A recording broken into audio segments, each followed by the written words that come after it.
दिल्ली में all India SC/ST railway employees association द्वारा आभार व्यक्ति समारोह कार्यक्रम का आयोजित किया गया। इस कार्यक्रम में ऑल इंडिया रेलवे SC/ST के संगठन से जितने भी जुड़े लोग हैं, देश भर से आए लोगों ने बढ़ चढ़कर हिस्सा लिया। कार्यक्रम में संगठन के महासचिव अशोक कुमार जी ने सभी का आभार व्यक्त करते हुए कार्यक्रम की शुरुआत की, सबको संबोधित किया और तत्पश्चात देखते ही देखते पूरा हॉल कर्मचारियों के आगमन से कर्मचारियों की भीड़ से भर गया था। दोपहर होते होते पूरा हॉल खचाखच भर गया था और कर्मचारियों की भीड़ इस बीच लगातार बढ़ रही थी। कुछ लोग बाहर भी खड़े थे तो बाद में कुछ लोगों को हॉल की गैलरी में भी बैठे देखा गया और उनको बैठने की जगह मिली। कार्यक्रम में देश भर से आए कर्मचारियों ने इस समारोह में मंत्री जी को धन्यवाद दिया। कई लोगों ने मंच से मंत्री जी को धन्यवाद दिया और जो ऑल इंडिया रेलवे SC/ST कर्मचारियों की जो मांग थी, पासेस की या अन्य जो भी मांगे थी, उनको पूर्ण करने हेतु यह समारोह रखा गया था, जिसमें मंत्री जी को अश्विनी वैष्णव जी को कानून मंत्री को धन्यवाद दिया गया और शाम तक चले इस कार्यक्रम में देश भर से तकरीबन कई हजार लोगों ने हिस्सा लिया। लोग बड़े खुश थे क्योंकि उनकी मांगे सरकार लगातार पूरी कर रही है और महासचिव, अध्यक्ष, अन्य लोग जो दिल्ली में बैठते हैं, वो लगातार सरकार से इन कर्मचारियों की समस्याओं को लेकर हमेशा आवाज उठाते रहते हैं।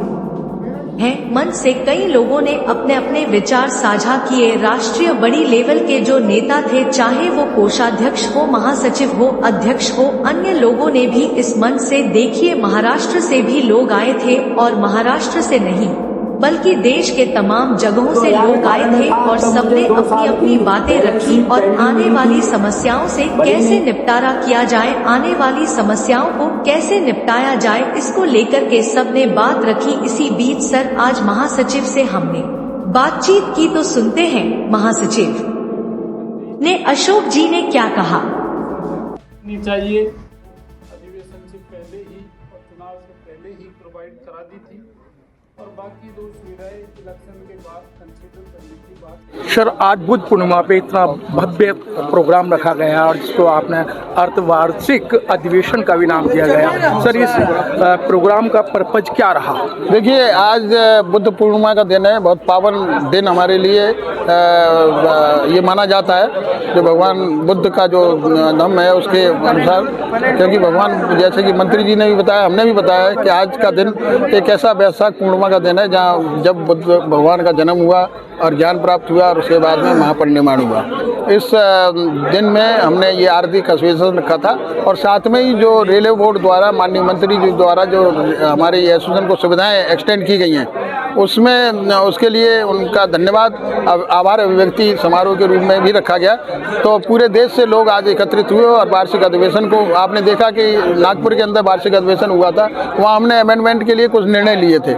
आज उनको पुनः यहाँ के उपस्थित लोगों ने अप्रूव किया है और भारी संख्या में उपस्थित होकर के मंत्री जी का भी आभार व्यक्त किया है कि जो हमें सुविधाएं दी हैं और उन्होंने विश्वास दिलाया है। कानून मंत्री जी जो हमारे बीच में थे और जो हमारे चेयरमैन रेलवे बोर्ड थे, क्योंकि जो कानून बनाने वाले रेलवे बोर्ड में वो चेयरमैन और एडिशनल मेंबर हैं जो आज हमारे बीच में थे, तो मैं समझता हूँ आगे आने वाले समय में हमारी सुविधा का और मतलब एक्सटेंशन होगा जिससे कि संगठन हमारा मजबूत हो। सर, क्या कारण है कि जो जोन है या मंडल है वहाँ आप खुद महामंत्री जी पूछते हैं क्या परेशानी है, उस परेशानी होने से पहले उसका समाधान हो जाता है। अशोक जी के जिंदाबाद, BL वर्मा जी के जिंदाबाद के नारे लगते हैं। देखिए, हमारी जिम्मेदारी है, जब लोगों ने हमें आस्था दिखाई है और हमें चुन के यहाँ भेजा है और हमें महामंत्री बनाया है, तो ये हमारी भी जिम्मेदारी बनती है कि उनकी जो भी परेशानियाँ उनका तत्काल प्रभाव से निस्तारण किया जाए। और हम प्रयास करते हैं कि हमारे किसी भी जो अनुसूचित जाति जनजाति के जितने भी कर्मचारी हैं या पदाधिकारी हैं उनको कोई समस्या ना आए।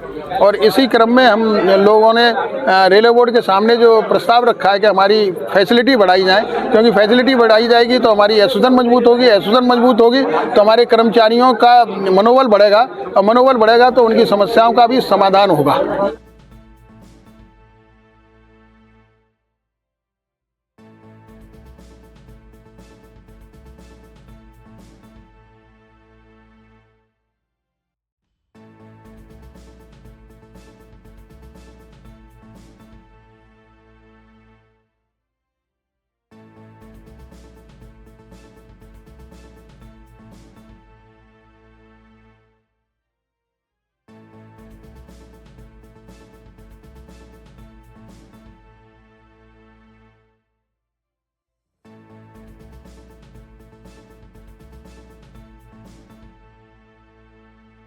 सर आज का इतना बड़ा प्रोग्राम हुआ और ये बहुत हाईलाइट हुआ। सर ये अर्धवार्षिक जो अधिवेशन है ये दिल्ली में रखा गया, इसका मुख्य कारण क्या रहा? देखिए मुख्य कारण चूँकि दिल्ली है कि ये हमारा पूरे भारत की राजधानी है और ये केंद्र बिंदु है और जो सेंट्रल एजुकेटिव कमेटी है वो एग्जिस्टेंस दिल्ली में है, इसीलिए यहाँ चूँकि आसानी है, यहाँ के पूरे इंडियन रेलवे के जोनल सेक्रेटरी जोनल प्रेसिडेंट के पास जो कार्ड पास हैं वो दिल्ली तक के लिए हैं, तो इसीलिए बेहतर है, ये आसानी से मिल जाता है। आज बुद्ध पूर्णिमा थी तो इसीलिए इसका यहाँ दिल्ली में रखा गया और सभी लोग पूरे भारतवर्ष से इकट्ठे हुए। सर जिस तरीके से कर्मचारियों की समस्या है, आने से पहले उसको प्रेम सिंह जो कोषाध्यक्ष हैं वो फ़ोन पे ही निपटाने का काम करते हैं। देखिए मैं जो समाज ने मुझे जो भी जिम्मेदारी दी है ये मेरा नैतिक दायित्व बनता है कि जो भी समस्या से ग्रस्त हमारा कर्मचारी है उसकी समस्या चाहे मैं जाके करूं या टेलीफोन से करूं, टेलीफोन से मेरा भी समय बचता है और सामने वाले का समय बचता है और तत्काल जो हमारी समस्या है उसका निस्तारण होता है। सर कर्मचारी एसी में बैठने में बड़ा गर्व महसूस करते हैं और जो एसी पास और कार्ड पास हुए हैं वो पहले जिस तरीके से ट्रेड यूनियन के पास था और एसोसिएशन के पास नहीं था, वो आपने अथक प्रयास करके या आपका सीईसी ने अथक प्रयास करके उनको दिलाने का काम किया और प्रेम सिंह, बीएल बैरवा, अशोक जी जिंदाबाद के नारे। देखिए जो केंद्रीय कार्यकारिणी के जो हमारे जो राष्ट्रीय महामंत्री जी और राष्ट्रीय अध्यक्ष महोदय हैं और मैं भी राष्ट्रीय कोषाध्यक्ष के रूप में हूं और मुझे इन दोनों का ही सानिध्य मिलता रहता है और निश्चित तौर पर अन्य जो कर्मचारियों की बहुत सारी बातें जो मेरे पास हैं तो मैं आसानी से इनके पास पहुंचाता हूं और लोग भी मानते हैं, चूँकि ये जोन का प्रेसिडेंट तो है ही है, ये केंद्रीय कार्यकारिणी का भी ये राष्ट्रीय कोषाध्यक्ष है, तो सभी अधिकारी मानते हैं और हम जब काम कर रहे हैं और जनता के लिए काम कर रहे हैं और जनता के द्वारा हम चुने गए हैं, हम पदाधिकारियों हमें चुना गया है तो उनकी समस्याओं का निस्तारण करना हमारा हल है और हमें करना चाहिए और हम करते रहते हैं और हम कोई एहसान नहीं कर रहे हैं, हमारा नैतिक दायित्व है जिसको हम पूरा कर रहे हैं। सर आप एक राष्ट्रीय कोषाध्यक्ष हैं और जो भी प्रोग्राम होता है सर करोड़ों रुपया लगता है और जिस तरीके से ये डॉक्टर इंटरनेशनल जो स्टडी सेंटर है ये भी बड़े पैमाने पे जो आज इसमें पैसा लगा है, सर इस पैसे की अर्निंग? देखिए ये हमारी एसोसिएशन का पैसा है, समाज के द्वारा इकट्ठा किया गया पैसा है और जो समाज के समस्याओं के लिए ये पैसा हमने खर्च किया है, हमने एसोसिएशन की बेहतरी के लिए किया है। एससी एसटी के जो कर्मचारी हैं वो पदाधिकारी नहीं है, वो कर्मचारी हैं, उनकी बेहतरी के लिए किया है और जो समाज का पैसा है अगर समाज के हित में समाज की बेहतरी के खर्च किया जाए तो मुझे नहीं लग रहा कि कोई हम दूसरा कार्य कर रहे हैं और हम अच्छा कार्य कर रहे हैं और निश्चित तौर पर इसके जो आने वाले समय में परिणाम पहले भी बहुत अच्छे निकले हैं और आने वाले समय में भी इसके अच्छे परिणाम निकलेंगे। सर कर्मचारियों को क्या संदेश है? देखिए मैं तो कर्मचारी को यही संदेश दूंगा कि जिस तरह हम लोग एकजुट होकर काम कर रहे हैं वो समाज में रहते हुए समाज के लिए काम करें और समाज की समस्याओं में अपनी इन्वॉल्वमेंट रखें। निश्चित तौर पर व्यक्ति अकेला तब होता है जब वो समाज उसके साथ नहीं होता है और समाज तब साथ नहीं होता है चूँकि वो समाज के साथ नहीं होता है, तो हर व्यक्ति को समाज के साथ रहना चाहिए, समाज के साथ करना चाहिए। बाबा साहब के द्वारा बताए गए मार्ग पर, आदर्शों पर हम आगे चलते रहेंगे। निश्चित तौर पर न हम अपना कल्याण करेंगे, हम अपने समाज को कल्याण करने में भी हम सक्षम रहेंगे और सहयोग करते रहेंगे।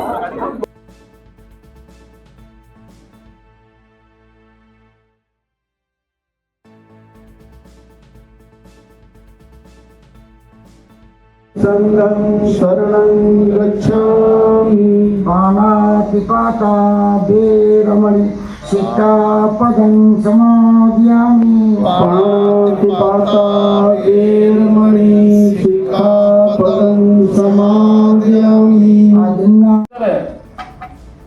पार्ट 2 का उसके नीचे terms and condition of the election है, उसके नीचे हमने ये एक पैरा इंसर्ट कर दिया है और उसका नाम है नॉमिनेशन। द्वितीयं बुद्धं शरणं गच्छामि द्वितीयं बुद्धं शरणं गच्छामि। नेशन न्यूज इंडिया चैनल में आपका हार्दिक स्वागत है। आज हम 15 जनपद doctor Ambedkar international study centre, हमारे बीच में हैं राष्ट्रीय अध्यक्ष बीएल बैरवा जी। सर आज ये अर्धवार्षिक रेलवे अधिवेशन हुआ है, सर इसका पर्पज क्या था और क्यों? देखिए आपको पता है कि 25-26 नवंबर को 2024 में नागपुर में हमारा राष्ट्रीय अधिवेशन हुआ था जी।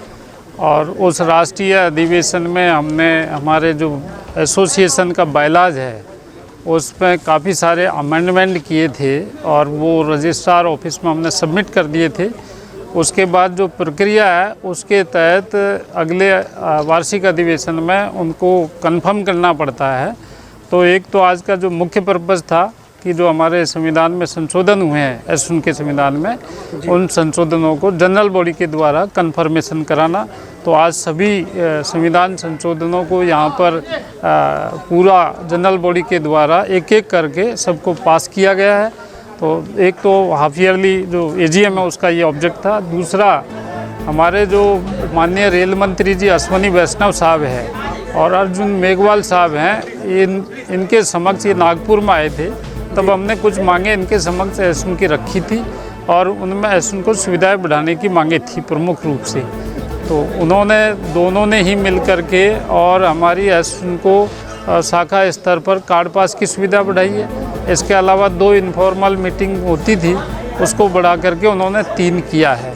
तो ये जो मांग हमारी पूरी हुई उसके लिए माननीय रेल मंत्री जी और कानून मंत्री जी का हमने सम्मान समारोह आज यहाँ आयोजित किया और उनको बुला करके धन्यवाद दिया। साथ साथ जो चीज़ें अभी बाकी रह गई हैं उसका ज्ञापन भी उनको दिया गया है और आप सबके समक्ष उनको मंत्री जी ने बड़े ज़ोर शोर के साथ में आश्वस्त किया है कि उनकी मांगें भी पूरी होंगी, जिनमें एक तो हमारा जो पदाधिकारियों का ट्रांसफ़र है उसमें ट्रेड यूनियन की तरफ प्रोटेक्शन की मांग है हमारी। वो दूसरा क्या है कि हमारी जो इंटरनल मीटिंग होती हैं ऑर्गेनाइजेशन की उनमें स्पेशल सीएल पास देने की बात है, वो भी उनके समक्ष रखी गई है। तीसरा, जो पीआरएम में भागीदारी है उसके तहत जितने भी तमाम तरह की कमेटियां हैं, वेलफेयर कमेटियां, उन कमेटियों में भागीदारी की मांग हमने रखी है और उम्मीद है कि उन पर हमें कुछ उपलब्धि हासिल होगी। सर, चेन्नई के अंदर जब एजीएम था उस एजीएम के अंदर कुछ जो कर्मचारी या जो पदाधिकारी जो गलत गतिविधियां कर रहे थे उनको आपने वो एसोसिएशन से निकाला था, उनके प्राथमिकता जो थी वो भी कैंसिल की थी। उसके बावजूद भी सर उन्हें कोर्ट जाने का ये परमिशन क्यों और कैसे?